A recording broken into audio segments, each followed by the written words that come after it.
तर एकनाथ शिंदे यांच्या शेवटाची ही सुरुवात आहे. मित्रहो नमस्कार. महायुतीवरून कितीही गोंधळ दिसत असली तरी निवडणूक झाल्याच्या पहिल्या दिवसापासून ठिणग्या उडत आहेत, ठिकऱ्या उडत आहेत. कुणात?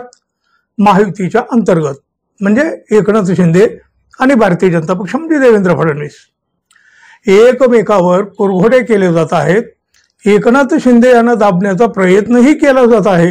शिंदे नाराज होत आहेत, रुसून गावी निघून जात आहेत, पण भाजप त्यांना काडीचीही किंमत देताना दिसत नाही.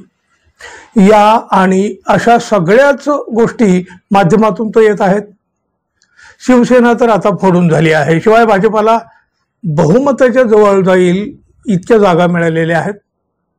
एकनाथ शिंदे यांची आता काहीही गरज भाजपासाठी उरलेली नाही. अहो एवढंच नाही तर एकनाथ शिंदे यांचा प्रभाव कमी करण्याचा, त्यांच्यासह त्यांच्या नेत्यांना अडचणीत आणण्याचा डाव म्हणा किंवा पुरेपूर प्रयत्न भारतीय जनता पक्ष करीत आहे. गेल्या काही दिवसापासून आपण हे पाहत आहोत.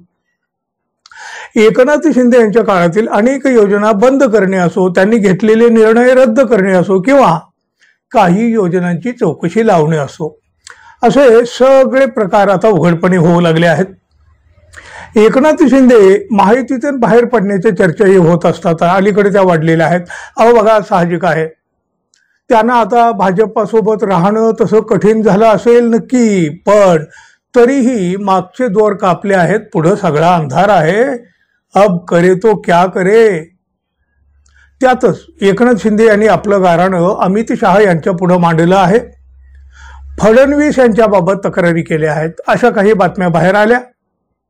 आता तर त्या रात्री अमित शहा आणि एकनाथ शिंदे यांच्यामध्ये नक्की काय काय घडलं, काय काय बोलणं झालं, हेच सामनाच्या रोखठोकमधून समोर आलंय. शिवसेनेचे खासदार संजय राऊत यांना जी काही माहिती मिळाली आहे त्यानुसार त्यांनी या रोखठोक सत्रामध्ये संपूर्ण तपशीलवार मांडलेला आहे. इतिहासाची पुनरावृत्ती सतत होत असते याची प्रचिती देणारा काळ सध्या महाराष्ट्रामध्ये चालू आहे. मराठ्यातील दुही घरचेच वासे, राज्याला काळ झालेले, ही परिस्थिती पाहून व्यथित मनाने छत्रपती शिवाजी महाराजांनी रायगडावर आपला देह ठेवला. त्यांची जयंती आणि पुण्यतिथी आपण साजरी करतो. 19 फेब्रुवारी रोजी शिवनेरीवर शिवरायांचा जन्मोत्सव साजरा झाला. तिथं सुद्धा या दुहीचं प्रदर्शन झालं, दर्शन झालं.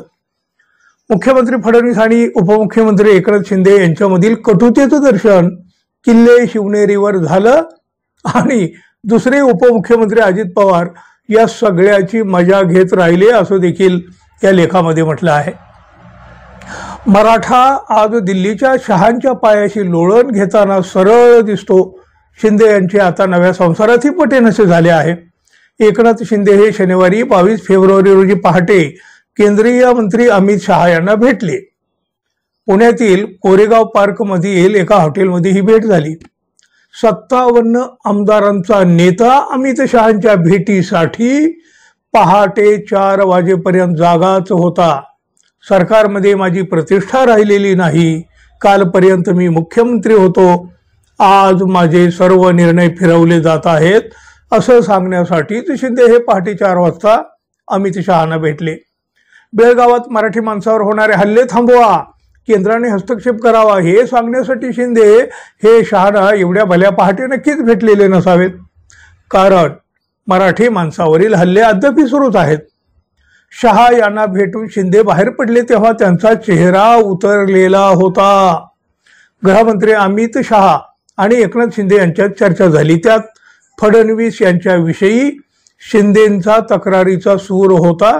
त्या चर्चेचा तपशील बाहेर आला, तो साधारण असाच आहे. या दोघांमधील चर्चेचा जो कयास लावला गेला तो हाच, असं सांगत राऊत यांनी शहा आणि एकनाथ शिंदे यांच्यात झालेला संवाद रोखठोक मध्ये सविस्तर मांडला आहे. बघा, अमित शहा शिंदेना विचारतात, क्या शिंदे जी सुबह के 4 बज रहे हैं और इतना क्या अर्जंट है. त्यावर शिंदे म्हणतात, आपको तो सब मालूम है यहाँ क्या हो रहा है. पण शहा त्यांना विचारतात, क्या हो रहा है. आता मात्र शिंदे स्पष्टच बोलतात, माझी आणि माझ्या लोकांची कोंडी करण्याचे प्रयत्न उघडपणे सुरू आहेत. पण यावर अमित शहा त्यांना म्हणतात, ऐसा कैसा हो सकता है, मैं देवेंद्र जी से बात करता हूं. तरीही शिंदे पुढे म्हणतात, मुझे दबाने की, खत्म करने की पूरी कोशिश हो रही है. आपके भरोसे हम आपके साथ आए.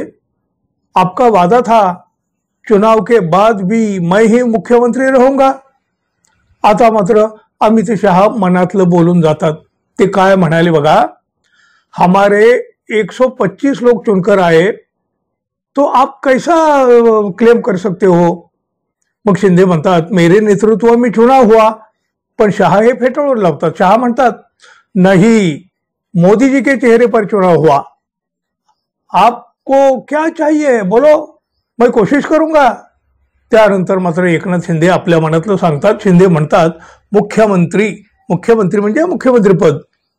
त्यानंतर मात्र अमित शहा स्पष्ट करतात, देखो भाई वो ठीक नहीं है, अभी नहीं हो सकता, पार्टी का ही मुख्यमंत्री होगा. तेव्हा शिंदे त्यांनाच प्रश्न विचारतात, मैं क्या करू. त्यावर शहा यांनी त्यांना एक वेगळाच सल्ला दिला. ते म्हणाले, आप बीजेपी में मर्ज हो जाओ, म्हणजे भाजपातच सहभागी व्हा, शामिल व्हा. आप बीजेपी में मर्ज हो जाओ, आपका क्लेम सीएम पद पर तब रहेगा. बाहर का आदमी अब महाराष्ट्र का सीएम नहीं बनेगा, आपका रिस्पेक्ट हमने रखा है. आता मात्र शिंदे विचारतात, फिर हमारे पार्टी का क्या. यावर, वो हमारे पर छोड़ दो, पार्टी हमने ही बनाई है, आप चिंता मत करो, असं शहा यांनी सांगितलं. आणि ही पहाटेची बैठक संपवली असं सांगणारं भाजपाचेच लोक आहेत. महाराष्ट्राचे राजकारण हे अशा पद्धतीनं चाललेले आहे असं रोखठोकमध्ये अगदी रोखठोकपणे मांडलं आहे. एकनाथ शिंदे आणि शहा यांच्यात जर असे संवाद झाले असतील तर एकनाथ शिंदे यांच्या शेवटाची ही सुरुवात आहे असंच मानावं लागेल. होय ना? तुम्ही काय म्हणाल जरूर सांगा. आणि हो, आपण अजून आपल्या चॅनलला सबस्क्राईब केलं नसेल तर कृपया सबस्क्राईब करावं ही अपेक्षा आहे. धन्यवाद. पुन्हा भेटू. तोपर्यंत नमस्कार.